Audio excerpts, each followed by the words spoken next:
Let's get behind the headlines of Donald Trump short-circuiting, literally, on his Air Force One on the way to Davos and just getting out of the country because he's a coward, old Yellowstain, and leaving Lindsey Halligan to resign in disgrace after being slammed by back-to-back federal orders in the last 24 hours, all against her, to end her masquerading, as one judge said, her impersonating of a U.S. attorney. Sure, you've heard she's resigned, but let's talk about the bigger picture and the broader picture. First of all, Donald Trump's a coward. Can we all agree on that? He leaves Lindsey Halligan twisting in the wind to resign in disgrace after these back-to-back orders where she just barely avoids getting sanctioned by a federal judge to have her law license taken away. And Donald Trump says, oh, off to Davos. That's one. Also, Lindsey Halligan now joins a growing list of Donald Trump's political hacks that can't stay in the chair as U.S. attorneys around the country and have had to resign or have been fired. It's not just Lindsey Halligan. It's Alina Habba set the template.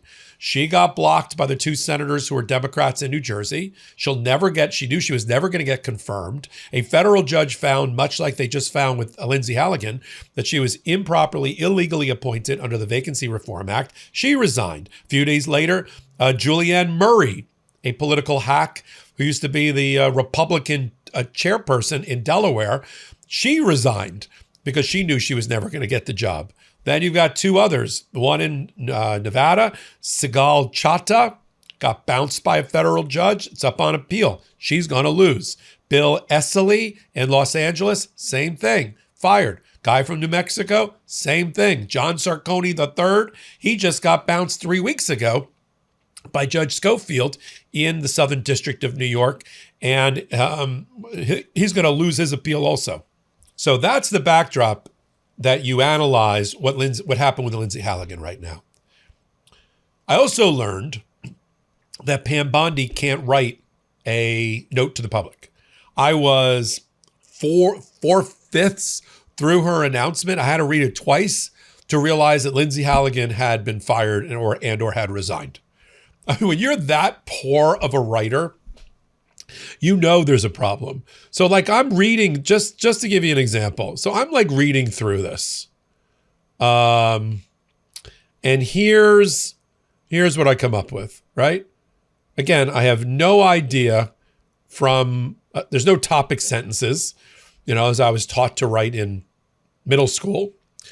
During her 120-day tenure as interim United States attorney, Lindsey Halligan served with the utmost distinction and unwavering commitment to the rule of law. So I saw past tense, so I figured maybe Lindsey Halligan's not going to make it. By prosecuting, and then she goes on bragging about Lindsey Halligan. Then that Democratic senators weaponized the blue slip process and blocked her, and that her term expired. I'll talk about that. Hold that point. Despite multiple unnecessary legal obstacles placed in her path, Lindsey stepped forward at this critical juncture. And then I get to the part, finally, when I realize Lindsey Halligan is no longer with the Department of Justice. While we will feel her absence keenly, we are confident that she will continue to serve her country in other ways. Okay. She can't write a paragraph. Lindsey Halligan's gone. To Donald Trump, he didn't even realize what had happened. So back in November, a federal judge appointed by the chief judge of the Fourth Circuit, Judge Diaz, appointed Judge Curry from South Carolina to avoid any conflicts, because if there's a vacancy, the judges of the Eastern District appoint the replacement. So they gave it to a South Carolina judge to make a decision for the entire district about whether Lindsey Halligan was legally or illegally appointed under the Constitution and under Section 546, the Vacancy Reform Act. And she determined in a 25-page opinion that Lindsey Halligan was illegally appointed, that there had already been one 120-day interim U.S. attorney under the statute. His name is Eric Seibert. He was a Republican. He didn't want to prosecute Letitia James or James Comey, so he got fired by Donald Trump. That's it. After that, the vacancy has to be filled either by the first assistant to that person who'd been in that seat before, so the first assistant to the U.S. attorney, or by some other Senate-confirmed person in another department, even outside of justice. or the judges have to fill that position. That's it. But that's not what they did. They appointed Lindsey Halligan because Donald Trump instructed Pam Bondi to hire Lindsey Halligan, who had been working for him in the White House as White House counsel. No experience, 7 years out of law school. She had been an insurance defense lawyer down in Florida, fender bender lawyer in Florida, never a prosecutor. And now she's made instant prosecutor, just to add water. And now she's instructed to go, because they're running out of time, 17 days until the statute of limitations run, to go after former FBI Director James Comey for perjury and Letitia James, New York Attorney General, for mortgage fraud. And she gets the indictments. Lord knows how. Judges that looked at these issues said she violated the Fourth Amendment, the Fifth Amendment, the Sixth Amendment in her presentation to the grand jury, meaning the indictments were probably going to be dismissed anyway. But the lawyers for Comey, Mr. Fitzgerald, and the lawyer for Letitia James, Abby Lowell, they filed motions to dismiss the indictment and to find that Lindsey Halligan was illegally appointed. And therefore her indictments are invalid. Judge Diaz, Fourth Circuit Court of Appeals, sends it to Judge Curry, McGowan Curry in South Carolina. She conducts a full hearing, briefing, evidence, looks at the grand jury transcripts, looks at everything. Issues her order November the 24th. Creates a vacancy in the office, finding that Lindsey Halligan was illegally appointed. From that day until yesterday, until the 20th, the Department of Justice completely ignored Judge Curry's order, although she was given that responsibility by the chief judge. Said, we don't agree with it, okay, and continued to parade Lindsey Halligan around as the U.S. attorney, pissing off all the judges of the Eastern District. They would comment on it in hearings to Department of Justice lawyers. Why is Lindsey Halligan still signing pleadings? U.S. attorney, and the like. Okay. My interpretation, and any reasonable person's interpretation of the order by Judge Curry on November 24th, is that a vacancy was created and that it could only be filled by the judges of the Eastern District. Yet none of the judges stepped forward. The judges' conference didn't step forward to vote on a replacement. And I was wondering why. From November, we get into December, nothing. And Donald Trump's abusing this issue, this quote unquote technicality, to keep her in her chair. In fact, here's Donald Trump back when Lindsey Halligan was bounced as the U.S. attorney by Judge Curry. Here's what he had to say about the technicality. Go. We saw those cases against James Comey and Letitia James tossed out. Do you still have faith in Lindsey Halligan? Oh, she's great. I think she's great. They got out on a technicality, and you'll see what happens from here on. But if you look at the actual charges, I think anybody that looks at it very fairly would say, boy, are they guilty. So let's see what happens over the next week. You know, the court didn't say you couldn't bring the case, re-bring the case, or appeal the case. So they have a lot of options. They're going to call the shot. I'm not calling the shot. But Lindsey's a very talented. Let's be honest, shall we? Modern life is rough on our bodies. Your liver, it's working overtime to filter all of that out. That's why there's Dose. Dose for your liver is a clinically backed liver health supplement. It's a daily 2-ounce liquid shot that tastes like fresh squeezed orange juice. Dose cleanses the liver of unwanted stressors, slowing it down, and promotes daily liver function with 0 sugar, 0 junk, and 0 calories. Look, your liver, mine too, performs more than 500 functions every day: energy, digestion, metabolism, and vitamin storage. And Dose is designed to support that work. It's also backed by 2 double-blind placebo-controlled studies showing positive impact on liver enzyme levels. Ready to give your liver that support it deserves? Head to dosedaily.co/legalaf or enter legalaf to get 35% off your first subscription. Your body, it does so much for you. Let's do something for it. That's dosedaily.co/legalaf for 35% off your first month subscription. Yeah, the Constitution is a technicality, right?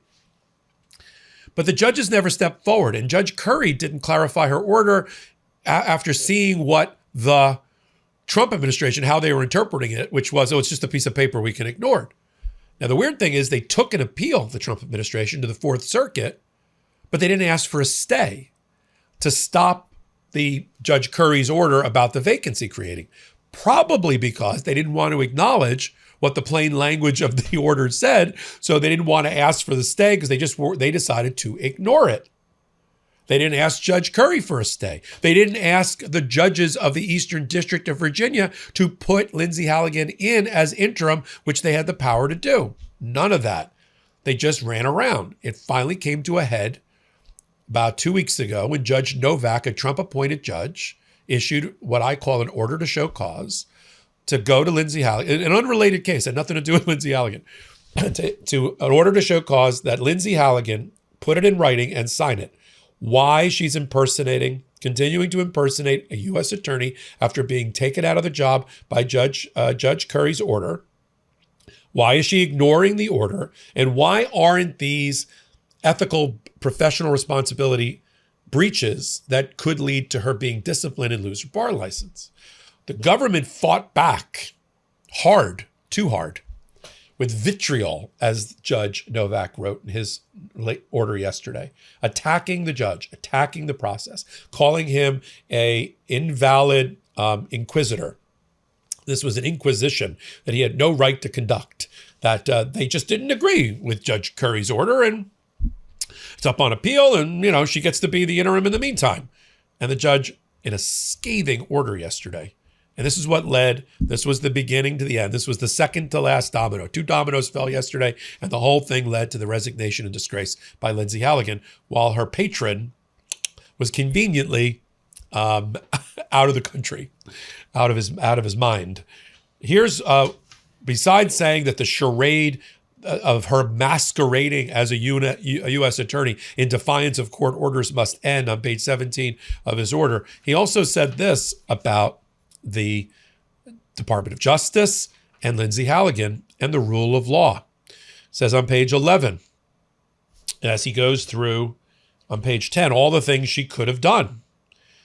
He said on page 10, Ms. Halligan had numerous legal options that could have potentially allowed her to validly identify herself as the U.S. attorney while the Senate considers her nomination, because she was nominated on the 13th of June, which has now, of course, been withdrawn, to be confirmed by the Senate. She could have sought a stay from Judge Curry, from Judge Nachmanoff, from Judge Walker, or the Fourth Circuit. She could have petitioned the district judges to appoint her to the position.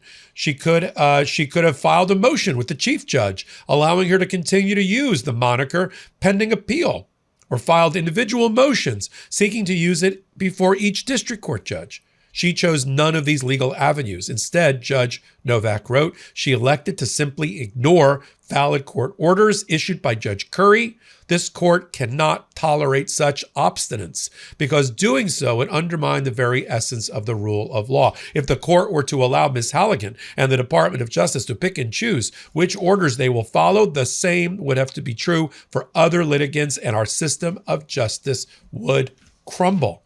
He talked a lot about the rule of law, which he put in capital letters.